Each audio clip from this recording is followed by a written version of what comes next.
میں فی الوقت جو بات سمجھانا چاہ رہا ہوں وہ یہ کہ عالم پیغمبر کا وارث ہے. کہ اس کا معنی یہ ہے کہ عالم نے 3 کام کرنے ہیں: اشاعت دین اور دفاع دین اور نفاذ دین. میں ان کا جو خلاصہ آپ کی خدمت میں پیش کروں گا وہ میں ان لفظوں میں پیش کروں گا کہ اب ہم نے جو کام کرنا ہے، جو انبیاء علیہ السلام نے کیا ہے امت میں، ہمارے سامنے امت کے افراد 2 قسم کے ہیں. بعض افراد وہ ہیں کہ جن میں طلب موجود ہے، اور بعض افراد وہ ہیں کہ جن میں طلب موجود نہیں ہے.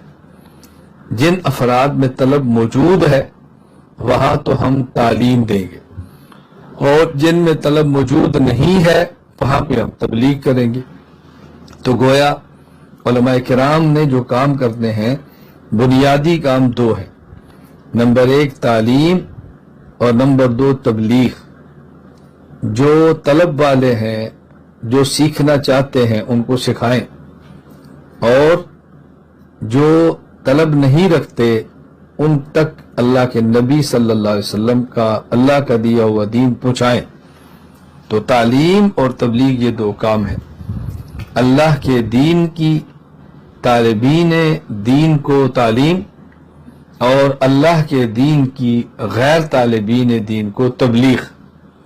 تعلیم اور تبلیغ یہ بنیادی 2 کام ہیں علماء کرام کے جو انہوں نے سر انجام دینے ہیں.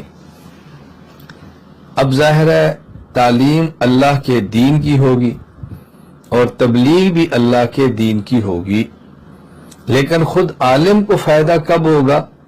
جب اللہ کے دین کی تبلیغ اللہ کے لیے ہوگی اور اللہ کے دین کی تعلیم اللہ کے لیے ہوگی، پھر عالم کو فائدہ ہوگا. عالم کو فائدہ، میری بات اچھی طرح ذہن نشین فرما لیں کہ علماء کرام کے جو بنیادی کام ہیں وہ 2 ہیں. نمبر 1 اللہ کے دین کی تعلیم، نمبر 2 اللہ کے دین کی تبلیغ. خود عالم کو اس تعلیم اور دین کا فائدہ کب ہوگا؟ جب اللہ کے دین کی تعلیم اللہ کے لیے ہوگی اور اللہ کے دین کی تبلیغ اللہ کے لیے ہوگی. اگر اللہ کے دین کی تعلیم اور اللہ کے دین کی تبلیغ اللہ کے لیے نہ ہوئی تو اللہ کے دین کا فائدہ ہوگا، لوگوں کا فائدہ ہوگا، لیکن معلم اور مبلغ کا اپنا فائدہ نہیں ہوگا. معلم اور مبلغ اپنا فائدہ تب ہوگا جب جس اللہ کی دین کی تعلیم ہے اسی اللہ کے لیے ہو، اور جس اللہ کے دین کی تعلیم ہے اسی اللہ کے لیے ہو، تو پھر معلم اور مبلغ کا فائدہ ہوگا.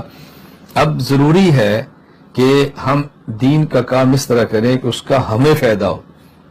کبھی انسان دین کا کام کرتا ہے اور اس کو خود فائدہ نہیں ہوتا. حضور اکرم صلی اللہ علیہ وسلم نے ارشاد فرمایا: ان اللہ لیؤید ھذا الدین بالرجل الفاجر. اللہ تعالیٰ بس اوقات اس دین کی مدد، دین کی تائید اور دین کا کام ایسے شخص سے لیتے ہیں کہ جس کو اس دین کا وہ کام کرنے کا فائدہ نہیں ہوتا. میں علماء کرام سے بطور خاص گزارش کیا کرتا ہوں کہ پہلے حدیث پاک کا مفہوم خود سمجھیں اور اس کے بعد حدیث پاک کا مفہوم دوسروں کو سمجھائیں. جب ہمیں اچھی طرح نہیں سمجھ آئے گا تو ہم دوسروں کو کیسے سمجھائیں گے؟ عام طور پر ان اللہ لیؤید ھذا الدین بالرجل الفاجر کا معنی یہ کیا جاتا ہے کہ بس اوقات اللہ تعالیٰ اپنے دین کا کام فاسق اور فاجر سے بھی لے لیتے ہیں.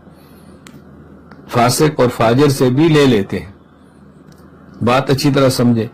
یعنی کبھی مسجد کی تعمیر کے لیے پیسے داڑھی منڈا دے دے گا اور کبھی دین کا کام بے دین کر دے گا.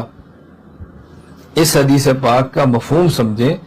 اس حدیث پاک کا مفہوم یہ ہے کہ یہاں فاجر سے مراد یہ نہیں ہے کہ وہ شخص جو دین پر عمل نہ کرتا ہو. یہاں فاجر سے مراد یہ ہے کہ وہ شخص جو کام کر رہا ہے اس کام کا اس کو فائدہ نہ ہو، اس کام کا اس کو اجر نہ ملے، تو گویا وہ کام کرنے کے باوجود بھی بے عمل ہی رہتا ہے. کیوں؟ شریعت میں تو با عمل کا معنی وہ ہوتا ہے اس عمل کا انسان کو فائدہ پہنچے۔ اگر کوئی انسان کام کرے اس کام کا اجر نہ ملے تو شریعت اس کو باعمل شمار نہیں کرتی، وہ باعمل نہیں ہے، وہ باعمل نہیں ہے۔ باعمل تب ہوگا اس عمل کا اس کو نفع۔ اس کا معنی کیا ہے؟